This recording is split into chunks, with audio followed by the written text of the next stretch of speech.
ఎటువంటి సర్జరీ లేకుండా sciatica, spondylitis, frozen shoulder కి కేవలం 45 నిమిషాలలో నొప్పి లేని అత్యాధునిక చికిత్స ప్రాణ పెయిన్ క్లినిక్. హాయ్ హలో నమస్తే, వెల్కమ్ టు మూవీ మిక్చర్. సంక్రాంతికి సినిమాలు ప్రోటోకాల్ ని ఫాలో అవుతున్నాయి. 10, 12, 14న వరుసగా గేమ్ చేంజర్, డాకు మహారాజ్, సంక్రాంతికి వస్తున్నాం రిలీజ్ అవుతుంటే లైన్ ఆఫ్ ఆర్డర్ ప్రకారం ట్రైలర్స్ రిలీజ్ చేశారు. విచిత్రం ఏంటంటే ఒకటి ఎక్కువ మరొకటి తక్కువ అని కాకుండా ట్రైలర్స్ అన్ని ఆకట్టుకున్నాయి. ఎలాగో చూద్దామా? సంక్రాంతికి 3-4 సినిమాలు వస్తే ముందుగా వచ్చే ట్రైలర్స్, సాంగ్స్ హైప్ ని డిసైడ్ చేస్తాయి. అయితే ఈ 3 సినిమాల ట్రైలర్స్ అన్ని ఆయా చిత్రాలకి సూపర్ క్రేజ్ తీసుకొచ్చాయి. పండగ సినిమాలన్నీ హైప్ తో రిలీజ్ కావడం విశేషం. Ram Charan, Shankar cinema game changer trailer release కి ముందు వరకు ఒక లెక్కగా, తర్వాత మరో లెక్కగా మారిపోయింది. అంచనాలను ఒక్కసారిగా పెంచేసింది. ఇక డాకు మహారాజ్ నుంచి ఇప్పటికే 2 యాక్షన్ గ్లిమ్స్ రావడంతో ట్రైలర్ కూడా యాక్షన్ తో నింపేస్తారనుకుంటే పాపతో కథను చెప్పించాడు దర్శకుడు బాబీ. బాలయ్య గత హిట్ చిత్రాలు అఖండ, వీరసింహారెడ్డి, భగవంత్ కేసరికి ధీటుగా డాకు మహారాజ్ ట్రైలర్ తో వచ్చాడు బాలయ్య.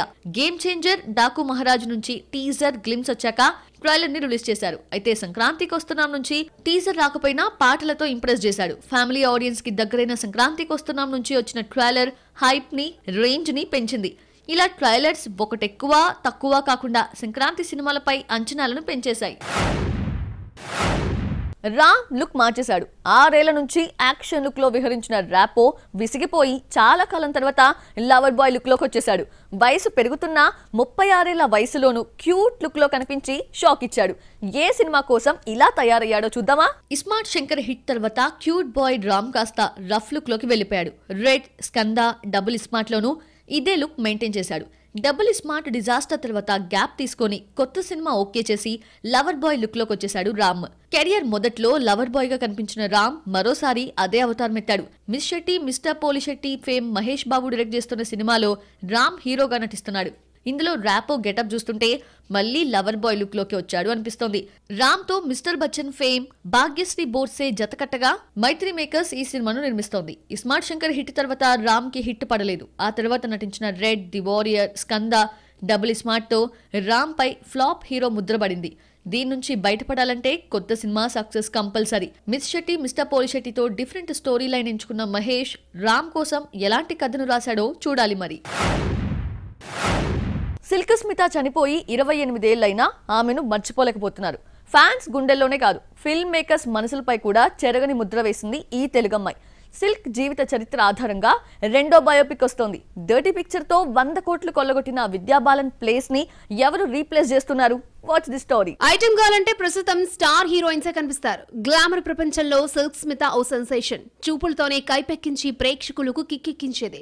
ఓ దశాబ్దం పాటు ప్రత్యేక గీతం అంటే ముందుగా సిల్కే గుర్తొచ్చేది. సౌత్ లోని అన్ని లాంగ్వేజెస్ లో నటించిన సిల్క్ స్మిత అమాయకమైన చిరునవ్వు మిగిల్చి వెళ్లిపోయింది. ఆమె అనుమానాస్పద మృతి ఇప్పటికీ మిస్టరీనే. సిల్క్ స్మిత జీవితంలో ఎన్నో ట్విస్టులున్నాయి. ఎన్నో బాధలు, కష్టాలు ఫేస్ చేసినా పైకి చూపులతో కవించింది. అందుకేనేమో ఈమె కథ బయోపిక్ కి సూట్ అవుతుందని హిందీలో డర్టీ పిక్చర్ గా తీస్తే 14 ఏళ్ల క్రితమే 100 కోట్లు కలెక్ట్ చేసింది. ఇప్పుడు ఈ సినిమాకి సీక్వెల్ తీయడానికి సన్నాహాలు చేస్తున్నారు కూడా. సిల్క్ స్మిత లైఫ్ స్టోరీతో మరొక బయోపిక్ తెరపైకొచ్చింది. Silk Smitha the Queen of the South అనే సినిమాను పాన్ ఇండియాగా తీస్తున్నారు. వీరసింహారెడ్డితో ఐటమ్ సాంగ్ చేసిన చంద్రిక రవి సిల్క్ స్మితగా నటిస్తోంది. ఇందులో సిల్క్ స్మితకు సంబంధించి ది అన్టోల్డ్ స్టోరీని ఆమె కుటుంబ సభ్యుల అంగీకారంతో ప్రేక్షకులకు చెప్పబోతున్నామని మేకర్స్ చెప్తున్నారు. ఈ మూవీతో జయరామ్ డైరెక్టర్ గా ఇంట్రడ్యూస్ అవుతున్నాడు. అనౌన్స్మెంట్ గ్లిమ్స్ తో స్టార్ హీరో రేంజ్ లో సిల్క్ స్మిత్ కు ఎలివేషన్ ఇచ్చారు. ఇందిరాగాంధీ ఈ సిల్క్ ఎవరని అడుగుతుంది. మీరు ఐరన్ లేడీ అయితే ఆమె మ్యాగ్నెటిక్ లేడీ అంటూ సిల్క్ స్మిత్ కి ఇచ్చిన ఎలివేషన్ మామూలుగా లేదు. గ్లిమ్స్ లో సిల్క్ ను గ్లామర్ గా చూపించి చివర్లో కళ్ళల్లో నీళ్లు మాత్రమే చూపిస్తూ ఆమె లైఫ్ ని పరిచయం చేసిన తీరు ఆకట్టుకుంది. డర్టీ పిక్చర్ విద్యాబాలన్ కు స్టార్ ఇమేజ్ ని తీసుకొస్తే ఈ 2వ బయోపిక్ చంద్రిక రవికి క్రేజ్ ఇస్తుందేమో చూడాలి. సంక్రాంతి బరిలో 2 సీనియర్స్, ఒక స్టార్ హీరో దిగుతున్నారు. ఈ ముగ్గురు మధ్య పోటీ తప్పదు. ఎవరు హిట్ కొడతారన్న ఆసక్తి నెలకొంది. అయితే ఈ పండుగ హీరోస్ కంటే హీరోయిన్స్ కి చాలా ఇంపార్టెంట్. ఎందుకంటే వాళ్ళ కెరియర్ ని డిసైడ్ చేయబోతోంది. ఎలాగో చూద్దామా?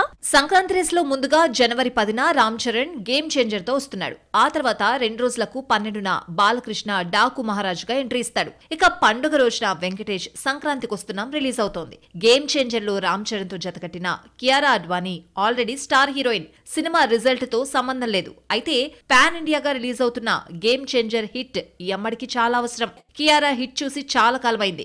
భూల్ భులయ్యా 2 తర్వాత వచ్చిన 3 సినిమాలు జగ్జియా జియో, గోవింద్ నామ్ మేరా, సత్యప్రేమ్ కి కథ నిరాశపరిచాయి. చేతిలో వార్ 2, యష్, టాక్సిక్ వంటి పాన్ ఇండియా మూవీస్ ఉన్న సక్సెస్ఫుల్ హీరోయిన్ అనిపించుకోవాలంటే గేమ్ చేంజర్ హిట్ కావాలి. ఇక సంక్రాంతి రేస్ లో బావా బావా అంటూ సందడి చేస్తున్న ఐశ్వర్య రాజేష్ మంచి పెర్ఫార్మర్ గా పేరు తెచ్చుకుంది. నటిగా గుర్తింపు తెచ్చుకున్న ఆ స్థాయిలో క్రేజ్ రాలేదు. 7 ఏళ్ల పాటు వెయిట్ చేస్తే గానీ క్రేజీ ప్రాజెక్ట్ దక్కలేదు. తెలుగమ్మాయి అయినా తమిళంలో పేరు తెచ్చుకొని ఎట్టకేలకి అద్దరిపోయే ఛాన్స్ అందుకొని 14న థియేటర్స్ లో లక్ పరీక్షించుకుంటోంది. తెలుగు నటుడు రాజేష్ కూతురైన ఐశ్వర్య రాజేష్ 14 ఏళ్ల క్రితమే వెండితెరకు పరిచయమైంది. తమిళంలో వరుస సినిమాలు చేస్తూ మలయాళం, హిందీలోకి అడుగుపెట్టిన తర్వాతే కౌసల్య కృష్ణమూర్తి మూవీతో తెలుగులో ఎంట్రీ ఇచ్చింది. ఆ తర్వాత వరల్డ్ ఫేమస్ లవర్ లో విజయ్ దేవరకొండతో జతకట్టిన సినిమా ఫ్లాప్ కావడంతో తెలుగులో బిజీ కాలేకపోయింది.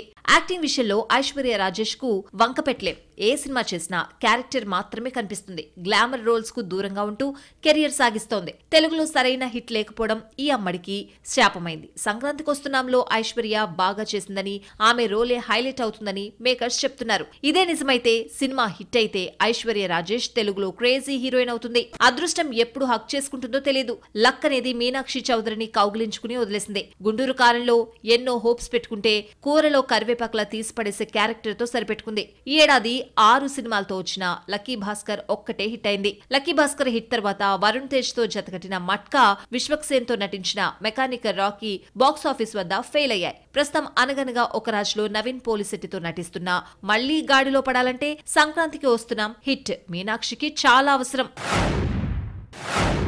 అక్షయ్ కుమార్ ఫ్లాపుల్లో కూరుకుపోయాడు. ఏది పట్టుకున్నా ఫెయిలే. ఒడ్డున పడలేకపోతున్నాడు. 100 కోట్ల మార్క్ దాటడం కష్టమైపోతోంది.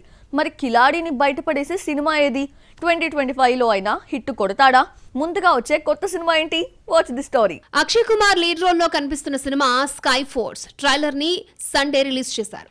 భారతదేశ మొదటి వైమానిక దాడి ఆధారంగా రూపొందిన ఈ సినిమా రిపబ్లిక్ డే సందర్భంగా జనవరి 24న రిలీజ్ చేస్తున్నారు. సారా అలీ ఖాన్, వీర్ పహరియా, నిమ్రత్ కౌర్ ముఖ్య పాత్రలు పోషించిన ఈ సినిమాకు సందీప్ క్లేవాని డైరెక్టర్. ఎవరైనా మన దేశాన్ని అణిచివేయాలని, లొంగ తీసుకోవాలని ప్రయత్నించినా హిందుస్థానీ ఎప్పటికీ మౌనంగా ఉండదంటూ పవర్ రోల్తో వస్తున్నాడు అక్షయ్. వరుస ఫెయిల్యూర్స్ తో ఉన్న అక్షయ్ కుమార్ స్కై ఫోర్స్ తో ఫామ్ లోకి వస్తాడేమో చూడాలి. 1965 నాటి ఇండియా పాకిస్తాన్ యుద్ధం బ్యాక్ డ్రాప్ అయిన ట్రైలర్ చూస్తుంటే ఈ సినిమాతో పరిచయమైన వీర్ పహరియా చుట్టూ కథ నడిచిందే. ఎమోషనల్ యాక్షన్ వార్ డ్రామాగా రూపొందిన స్కై ఫోర్స్ పై అక్షయ్ చాలా ఆశలు పెట్టుకున్నాడు. ఈసారైనా దేశభక్తి కాన్సెప్ట్ తో బాక్స్ ఆఫీస్ ను మెప్పిస్తాడేమో చూడాలి మరి. సో చూసారు కదా, ఇది వాల్టీ movie mixture. Next movie mixture లో మళ్ళీ కలుద్దాం. Till then bye.